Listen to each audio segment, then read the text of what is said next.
The last movie ends with the gang destroying the game, but what we discover early in this movie is that it didn't stay destroyed. And Spencer, for some reason, some gravitational pull towards the game, had to go back and get it. And unbeknownst to his friends, he's been hanging on to it all this time. We were keenly aware of, obviously, the fortunate success that we had in the first one with Jumanji, and we wanted to raise the bar. We wanted to be better. We wanted to be bigger in some areas, but we also wanted to make sure that we were rooted in the foundation that really made the first one, I think, unique and appealing to everybody around the world, which was heart. Very true. And we had this opportunity to introduce new characters, obviously an Awkwafina's character, and also bring in the two Danys that wound up really, this relationship that they had wound up anchoring our movie. So it was really, really, you know, for us, just, you know, what are you saying? I didn't say anything. I didn't say nothing to No, you. I'm just saying, I thought you said something. No. Jake was touching on it. You know, we had sort of this gift at the end of the last movie, which was that the game was busted. And so, obviously, as DJ was just saying, we wanted to come back and capture the success and the chemistry and the comedy and the action of the first movie, but we wanted to, sorry, no pun intended, we wanted to take it to another level. And the fact that the game was busted actually gave us a certain amount of freedom to take that idea and to change it up and to kind of break the rules of the first movie and do something different. Yeah, and I think with that opportunity, you know, we had such great success with the first movie. We were all based in Hawaii, but this one, in wanting to just make everything bigger, we expanded in terms of our production scale, what we want to do with our partners. We brought in a great new second unit director. You'll see, I'm sure you guys felt in action with what Karen did, with what the guys were doing. And then on top of it, we went all over the place. So from first being in Hawaii, we were in Calgary, we were in New Mexico. We really just expanded the scope of the movie, and I think it really translated in a big way to a game that's broken and making sure it's given our team a really hard time. Yeah. You want me to start? Go ahead, well, champ. Before I start, I have a sheet of my, this is my Spanish, because I'm basically, you know, I love Cabo, and I love coming to Mexico, and I love the people, and I just want to make sure that I, you know, embrace where I am. So I just want to start off by saying, ¿están listos para Jumanji? Right, and I just want to say also, bienvenidos al evento de Jumanji, el siguiente nivel. Okay. Wow. Yes. I've been working. Wow. I'm really big on embracing the culture. No, listen, having the opportunity to portray legends is a big deal in general.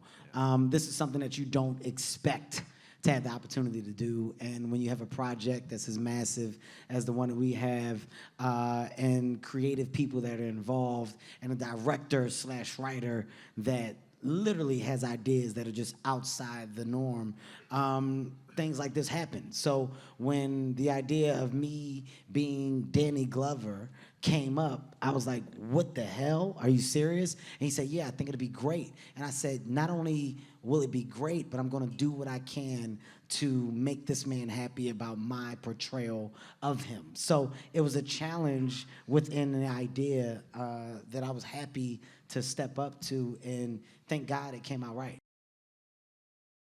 It was a real honor and a true honor to portray and embody Danny DeVito. You know, and also, too, I really think that is, and you guys have seen the movie, I believe everybody has seen the movie, right? So you guys know that, you know, it's kind of like the cool magic of Jumanji, in that you get an opportunity to embody these other people, you know, and really it becomes this limitless idea of maybe multiple Jumanji universes and multiple people. So the fact that Kevin and I had this you know, we admired these guys. All of us, by the way, have admired these guys. They're legends in our business.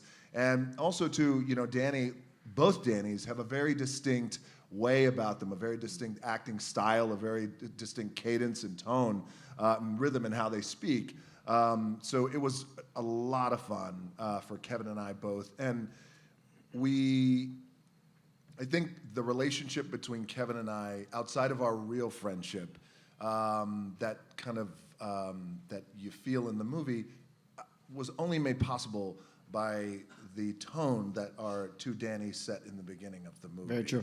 Where they are just best friends and kind of going through this strife and kind of ripped apart, but have known each other and have this love for each other for 30, 40 years. So I thank you both. Thank you very, very much for really coming on to our movie. Honestly, it was such a pleasure. Yeah. Well said, buddy. Well said. I was really, really honored to be part of this group, and it's like a friendship. They're all friends, and it's really great that they've embraced us, all of us, newbies, into their lives. I don't know how you did me, though. What are you talking Well, about? you did a Oh, I great did. job. I know. I'm too old for this. No, no. No, I'm getting wrong part. I didn't want you to say.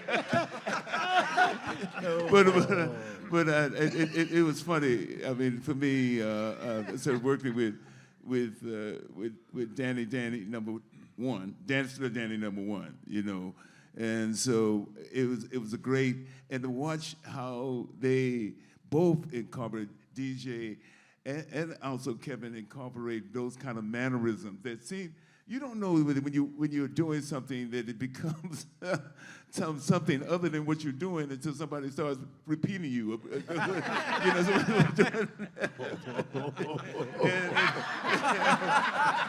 and it's great. He had me cracking up. I was laughing all over the theater when I saw him. You know, it's so beautiful, man. But it certainly was a lot of fun doing that, and a lot of fun having those moments with Dany. As Kevin said, we kind of set the tone of the kind of contentious, bickering kind of relationship that we had. We're able to enjoy, and that was great, man. Yes, it was. Great.